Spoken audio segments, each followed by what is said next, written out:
hier in so ein Ding reingeht.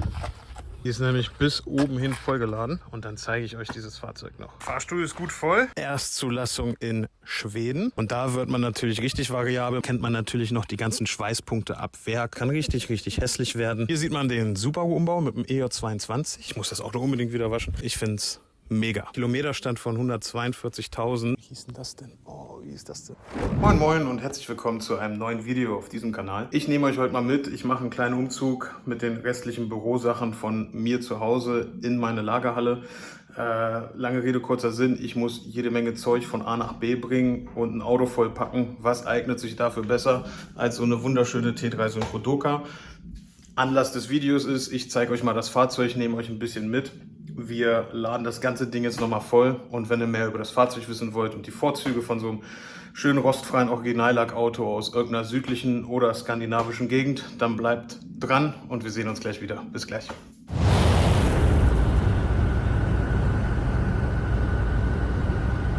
Da sind wir angekommen. Bevor wir das Video über die Doka weitermachen, zeigen wir euch erstmal, wie hier in so ein Ding reingeht. Die ist nämlich bis oben hin vollgeladen. Hinten auch mit all meinem Scheiß, der noch zu Hause war. Restliche Kleinteile, Verpackungsmaterial, Computer, alles was man sich so vorstellen kann, was irgendwo in einem Büro rumfliegt. Damit ziehe ich jetzt hier oben in die Bude rein. Deswegen habe ich heute die Doka genommen, weil die so unglaublich viel Platz hat. Die Tresorklappe ist auch noch voll. Da machen wir jetzt gleich mal den Fahrstuhl auf. Ich habe auch ein bisschen Hilfe dabei und dann laden wir mal den Fahrstuhl voll und gucken mal, wie viel in dieses Ding reingeht. Anschließend fahren wir noch mal an einen schönen Ort und dann zeige ich euch dieses Fahrzeug noch. Fahrstuhl ist am Start. Lappen sind schon offen. Dann legen wir mal los.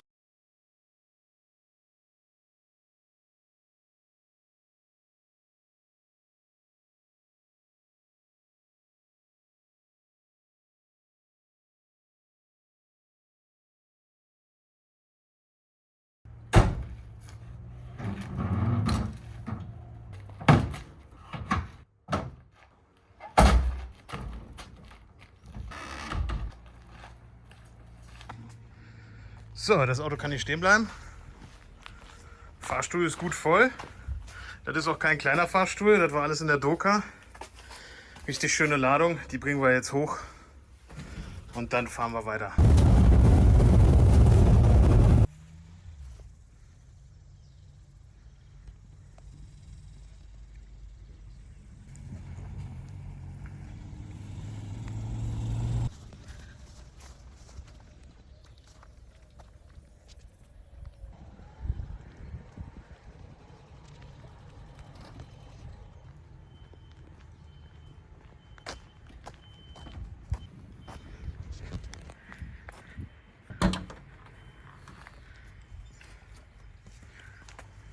Kannst du es rausheben? So, jetzt nehme ich auf. Check, jetzt sollte es besser sein. Ja, wo fange ich an? Wir haben hier eine VW T3 Synchro Doka. Einerseits ein richtig schönes Fahrzeug, sowieso schon. Andererseits richtig gut wird's, wenn man so ein Fahrzeug irgendwie aus dem kalifornischen Raum, skandinavischen Raum oder südeuropäischen Raum oder überall, wo es trocken ist, gerade auch auf den Straßen in Bezug auf Salz und Matsch, ergattern kann. Hier sieht man jetzt ein Fahrzeug im Originallack mit so ziemlich gar keinen Rostschäden. Eine wunderschöne Doka, die einen Subaru-Umbau bekommen hat. Normalerweise 2,1 Liter MV-Motor, 95 PS Wasserboxer. Erstzulassung in Schweden. War damals in erster Hand von der Feuerwehr. Da war noch so eine Brücke oben drauf mit Sirene und sowas. Und danach hat dieses Fahrzeug noch ein Vorbesitzer in Schweden weiter und dann noch einen weiteren in Deutschland. Also aus der dritten Hand kommt es jetzt, nachdem wir es übernommen haben.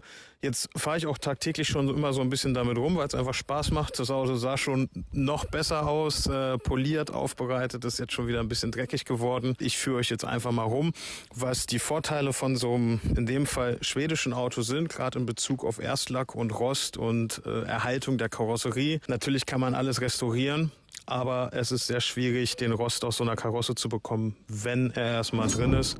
Und daher ist es auch immer von Vorteil, wenn man sowas noch einmal ergattern kann. Ich zeige mal, wie das jetzt ab Werk alles so ausgesehen hat. Aber bevor wir jetzt nochmal zur Karosserie kommen, ist ein ganz wichtiges Ding bei der Doka auch noch, oder warum sie so beliebt ist. Sie ist natürlich auch unglaublich schön als Overlander, Allrad, Reisefahrzeug, da sie sehr variabel ist. Einmal in der Basisvariante, dass man sich ein Dachzelt draufpackt und hinten auf die Ladefläche für die Familie alles, was man braucht, plus in die Tresore und so weiter. Und dann hat man ja immer noch den Fünfsitzer mit der Rückbank, wo man Kinder, Hund und sämtliches Material, was man so für einen Urlaub braucht, noch mitnehmen kann. Und das ist dann von der Ladung her, und wenn man gerne in einem Dachzelt pennt und sowas, vielleicht schon noch ein bisschen interessanter als ein Kastenwagen oder sich ein Auto mit Aufstelldach, Hochdach aufzubauen oder sonst was. Was natürlich viele machen und wo es sehr interessant wird, ist natürlich das Thema Aufsetzkabine. Es gibt viele Leute, die sowas selber bauen. Es gibt natürlich auch noch historische Dinger von Tischer, die damals für diese Autos hergestellt wurden. Und da wird man natürlich richtig variabel. Man hat immer noch den Fünfsitzer vorne, kann sich hinten einen schönen Alkoven aufbauen, also im Grundriss wie ein Wohnmobil, kann die Absetzkabine, wie sie im Namen schon mit sich bringt, absetzen und kann dann, wenn man jetzt irgendwo auf dem Campingplatz steht, einfach Tagesausflüge mit der Doka selber machen, und man hat immer noch jede Menge Stauraum, da man ja unten drunter immer noch den Tresorraum hat und auch innen drinne, bei der Rücksitzbank und vorne und hinten und in der Absitzkabine natürlich auch noch jede Menge Stauraum hat. Und deswegen ist so eine Doka sehr interessant, vor allem als Synchro. Mit Allrad, natürlich auch als 2WD sind das unglaublich schöne, sehr variable Fahrzeuge. Wir waren heute schon gut produktiv mit dem Ding, wie man vorher gesehen hat, werden gleich damit auch noch zum Baumarkt fahren, ein bisschen was zum Renovieren holen. Und ja, der Alltag macht einfach Spaß mit so einem Ding. Das nochmal dazu, warum Doka beliebt ist. Als Synchro braucht man nicht drüber sprechen, ist immer eine schöne Sache. Und jetzt nochmal zur Karosserie. Da können wir, wenn wir hier vorne stehen, gleich mal anfangen. Altes Thema Scheibenrahmen, gerade bei englischen Fahrzeugen aus irgendeinem Grund ein großes Problem, aber auch bei deutschen.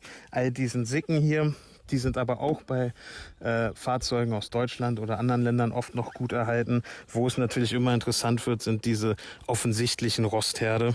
Wenn man jetzt hier einfach mal etwas lang geht, genau, das ist schon gut. Man sieht so leichten Oberflächenrost, erkennt man natürlich noch die ganzen Schweißpunkte ab Werk und wie schön gleichmäßig und gerade dieses Originalblech noch da unten aufliegt, ohne dass da große Rost zwischen den überlappenden Blechen ist. Wenn man jetzt hier mal reinschaut, neben dem bisschen Oberflächenrost, schöne, gesunde Eintrittsstufe. Hier wäre es jetzt tatsächlich mal, wenn man in Besitz dieses Fahrzeugs kommt, angebracht, den Lack hier und den Rost einmal abzuschleifen und umzuwandeln, sodass der dann an der Stelle konserviert ist. Und da gebe ich Brief und Siegel drauf, wird das auch noch die nächsten Jahre heile bleiben bei entsprechender Pflege. Dann beim Synchro immer ein Thema, Synchrobeulen. Hier sehen wir jetzt die Ausführung mit Schlechtwegepaket auch noch. Und ja, dieses Radhaus, gerade auch an dieser Stelle, die man jetzt hier sieht, bei der Wagenheberaufnahme und sowas, kann richtig, richtig hässlich werden. Und das hier ist alles im wunderschönen, unversehrten Originalzustand. Und das wird alles nochmal richtig schön, wenn man nochmal ein bisschen Geld in die Hand nimmt und das nochmal einstrahlen lässt. Jetzt gehen wir mal rum. Rostherde bei der Doka sind sonst auch hier diese ganzen Stellen, wo die Ladefläche dann drauf angebracht ist, rund um den Tankdeckel. Dieses Blech hier, was man hier so original sieht, das ist so gut wie gar nicht mehr zu bekommen als Originalreparaturblech, sehr beliebt, und sehr gebraucht bei Fahrzeugen, die von Rost befallen sind. So sieht es dann aus, wenn das noch alles schön erhalten ist. Und der Klassiker hier hinten auch mal erwähnenswert, ich mache mal den Staub ein bisschen weg, wie schön trocken und unversehrt das alles ist. Auch immer ganz schön ist, dieses Auto wurde nie geprügelt. Das sieht man auch einfach daran, wie schön gerade die Bracken sind, wie der Lack der Bracken noch erhalten ist. Klar gibt es hier und da Steinschläge und solche kleinen Stellen, die würde ich aber immer im Originallack vorziehen, als ein lackiertes Fahrzeug zu bekommen. Das ist natürlich eine höchst subjektive Meinung. Es ist immer noch ein Nutzfahrzeug und ich finde, deswegen sollte man, wenn der Rest im Originallack ist, mit solchen kleinen Abplatzern vom Lack oder Steinschlägen gut leben können. Was ich aber meinte, ist, man sieht, dass das jetzt nie ein Wald- und Wiesenfahrzeug war, dass da nie irgendwie kiloweise, tonnenweise Stein reingeprügelt wurde, Feuerholz, sonst was, dass die Karre einfach komplett verbeult ist. Also auch die Ladefläche. Ich mache das hier einfach nochmal auf. Kann man jetzt leider nicht so richtig sehen, wie schön die erhalten ist, aber komm mal bitte her, halt mal rein. Denn ich glaube, es war sogar ab Werk so der Fall, dass hier ein Riffelblech drauf angebracht ist zum Schutz der Ladefläche. Das heißt, wenn man das hier alles mal abnimmt, ist es komplett entlang vernietet. Deswegen lasse ich das jetzt einmal drauf, dass es hier drunter wahrscheinlich sehr, sehr schön erhalten ist. Die Ladefläche hat eine Länge von 2 Metern und die Breite weiß ich gerade nicht. Ich würde jetzt mal schätzen, dass das so 1,70 bis 1,60 bis 1,70 sind vielleicht. Aber wir können die Fläche mal von unten zeigen, sowie auch den Motorumbau. Hier sieht man den Subaru-Umbau im EJ22 aus dem Legacy. Die wurden von 1991 bis 99 verbaut, auch im Outback und ich glaube auch im Impreza. Erfordert schon ein bisschen Know-how, so einen Umbau zu machen und vor allem auch noch viele Einzelteile für den Umbau, die es in englischen Shops, aber auch in deutschen Shops zu erwerben gibt. Von hier unten kann man sich auch mal die Doka-Karosserie angucken. Das hier sind alles so Teile, die man jetzt hier sieht oder Stellen, die gerne mal vom Rost zerfressen sind, überall, wo diese Ladefläche aufliegt. Und man kann hier einfach überall noch wunderschön den Originallack erkennen und wie gut das auch vom Innenraum eigentlich erhalten ist. Wir schauen aber gleich auch noch mal in die Tresorklappe rein. Wenn man hier rumkommt, kann man hier eben auch wunderschön, ich muss das Auto unbedingt wieder waschen, wunderschön die erhaltenen Nähte sehen. Und auch hier die Aufnahmen von den Bracken sind auch gerne mal ein Thema. Was auch immer schwierig ist, ist hier unten die Stelle der Tresorklappe und das Schloss, wie auch die Schlossfalle. Die machen wir jetzt nochmal auf.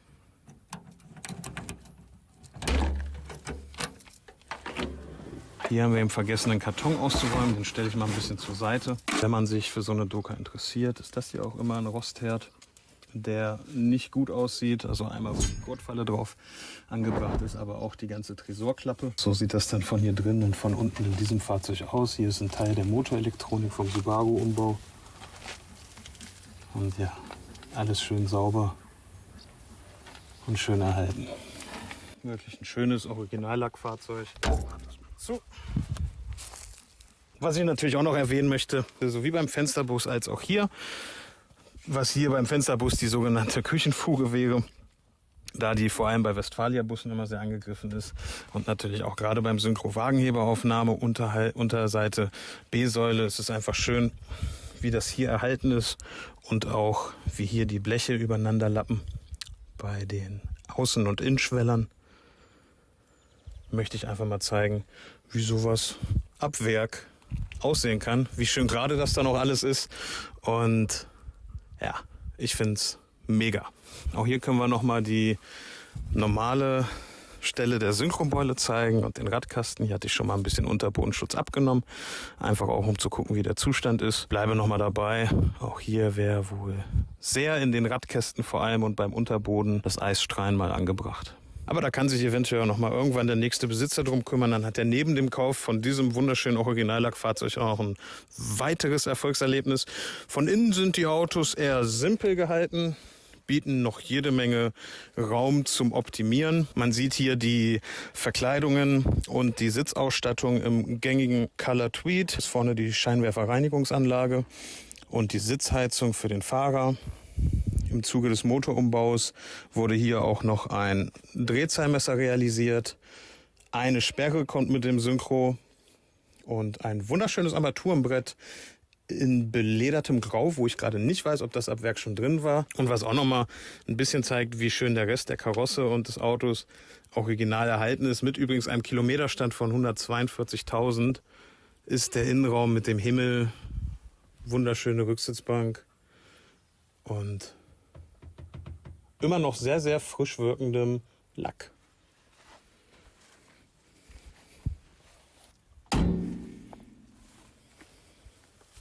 Richtig schönes Feature bei der Doka, unabhängig ob Synchro oder nicht, ist meiner Meinung nach noch das Vintage Hardtop. Das schließt komplett dicht ab. Hiermit ließe sich schon so eine Camping-Light-Variante auf jeden Fall realisieren, entweder zum drinnen Pennen oder mit Dachzelt. Ja, zeigt nochmal die Variabilität des Fahrzeugs, entweder als Lastenesel, als Alltagsfahrzeug, Fünfsitzer, als Camper. Dann auch noch gepaart mit einem Allradantrieb mit wenigstens einer Sperre hinten. Der Rest ließe sich ja noch halbwegs überschaubar nachrüsten. Es ist wirklich ein schönes, schönes Auto. Rot gefällt mir dazu auch noch ziemlich gut. Masala-Rot wurde ja immer oft verwendet, aber ich finde bei der Doka jetzt mit dem originalfarbenen Vintage Hardtop, wie hieß denn das denn? Oh, wie ist das denn? Gepaart mit dieser recht stimmigen 15 Zoll Radreifenkombination aus All-Terrain-Reifen und 15 Zoll Stahlfelgen. Hersteller fällt mir gerade nicht ein, blende ich hier ein. Ist das schon ein schönes, gelungenes Auto. Und dazu noch mit den LKW-Spiegeln, den Nebelscheinwerfern vorne, finde ich, ist das Gesamtbild schon sehr stimmig. Und ja, wenn euch das Video gefallen hat, gerne einen Daumen nach oben, gerne ein Abo da lassen. Viele wiederkehrende Zuschauer, aber die meisten davon haben den Kanal noch nicht abonniert. Haut ein Abo rein. Ich bedanke mich fürs Zuschauen, wünsche euch eine schöne Urlaubszeit und bis zum nächsten Mal. Ciao.